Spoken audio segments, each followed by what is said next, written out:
सर्वांना नमस्कार. आज आहे आनंदाई शनिवार आणि आनंदाई शनिवार म्हटलं जिल्हा परिषद प्राथमिक शाळा नरसिंहवाडी क्रमांक तुळजापूर जिल्हा धाराशिव या ठिकाणी असतो एक आनंदाई आणि मजेशीर खेळ. आजच्या खेळाचे नाव आहे मिरची अँड बॉटल गेम. या ठिकाणी मुलींना अशा प्रकारे उभं करण्यात आलेलं आहे. त्यांच्या केसाला दोऱ्याच्या सहाय्याने मिरची बांधण्यात आलेली आहे. मुलींना फक्त एवढंच करायचं आहे, समोर चालत चालत येऊन मिरचीला हात न लावता ती मिरची या बॉटलमध्ये सोडायची आहे. जी मुलगी लवकरात लवकर ती मिरची या बॉटलमध्ये सोडेल ती विद्यार्थिनी या स्पर्धेची विजेता असणार आहे.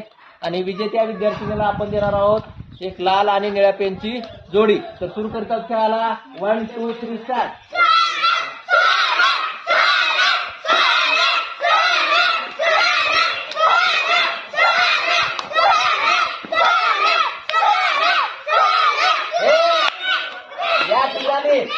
या स्पर्धेची विजेती विद्यार्थिनी आहे इयत्ता पहिलीची सृष्टी. तिला देतो मी एक सुंदर असं छानसं बक्षीस. सर्वांनी जोरदार टाळ्या वाजवून तिचं अभिनंदन करायचं आहे. आपल्याला देखील हा खेळ आवडल्यास नक्कीच आपल्या शाळेमध्ये ट्राय करावा. धन्यवाद.